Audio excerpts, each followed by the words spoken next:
Everyone, if you're a geography student, then you know that fieldwork is all about spotting patterns out in the real world. But here's the big question. How do you take a hunch, a simple observation, and turn it into a statistically proven conclusion that's going to ace your exam?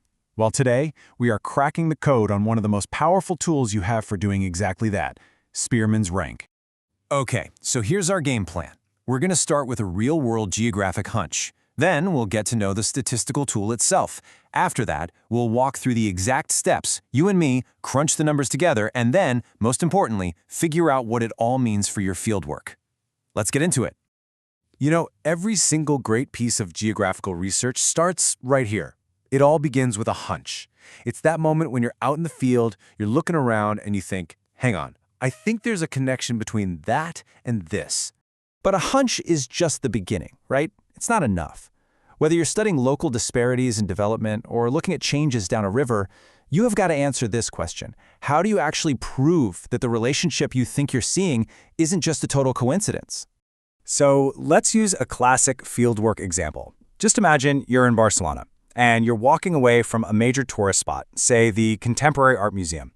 You start noticing something. The price for a simple bottle of water, it seems to be dropping at every little shop you pass. And there it is. That's your geographic hunch, a potential link between price and distance. Now, your first instinct is probably to sketch out a scatter graph. And hey, that's a great start. It gives you a really nice visual hint that a relationship might be there. But, and this is the key part, to really test your hypotheses and get those top marks, you need to go a step further. You need to put a precise number on the strength of that relationship. And that is where Spearman's rank comes in. I want you to think of it as this specific, really powerful tool in your geography toolkit, and it's designed to solve this exact kind of problem. So what is it, really? Well, put simply, it's a statistical test that takes two sets of data, like our water prices and our distances, and it calculates exactly how strong the relationship is. And it also tells us the direction of that relationship. Is it positive or is it negative? So this right here, this is our goal. All the calculations we're about to do are going to boil down to a single number that falls somewhere on this scale. A +1 means a perfect positive correlation, so as one thing goes up, the other goes up too. -1 is a perfect negative correlation, as one goes up, the other goes down. And a 0?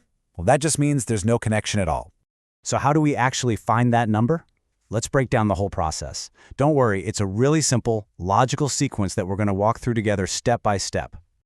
Now, before we even touch a single number, we have to start with a really crucial scientific idea, the null hypothesis.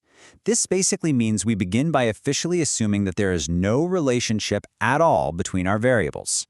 Our job as geographers is to collect enough evidence to see if we can prove that assumption wrong.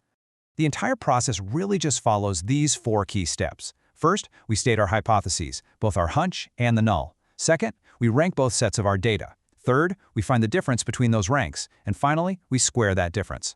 Let's see how this works with our case study. All right, it's time to crunch the numbers. Let's get our hands dirty and apply those steps to our Barcelona data. So here's our raw data, collected from 10 different stores. For each one, you can see we've got the distance from the museum and the price of that bottle of water.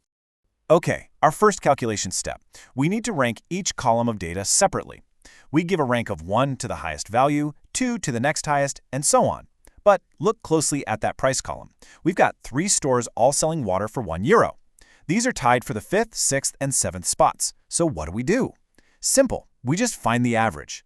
We add 5 plus 6 plus 7, divide by 3, and that gives us a rank of 6 for all of them. Easy.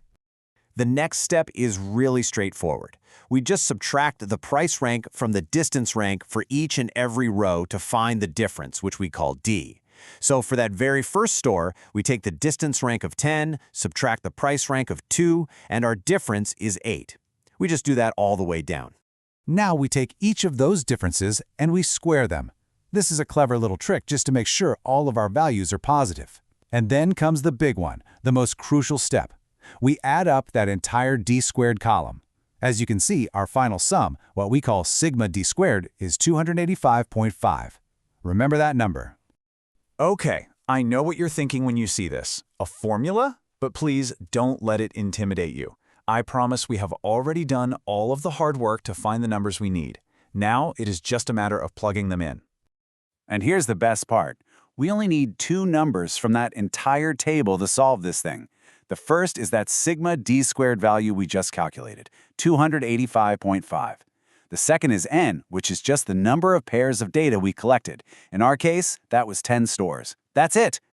So we plug those numbers into our formula, do a little bit of calculator magic, and out comes our Spearman's rank coefficient, negative 0.73. Now, if we think back to our scale, this suggests a pretty strong negative correlation. As the distance from the museum goes up, the price of water tends to go down. Our hunch was right. But hang on, we're not quite done yet. We have our number, minus 0.73, but what does it actually mean in the grand scheme of things? We have to ask one more very important question.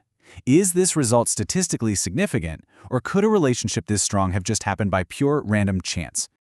To find out, we use a significance table, just like this one. It's actually pretty simple.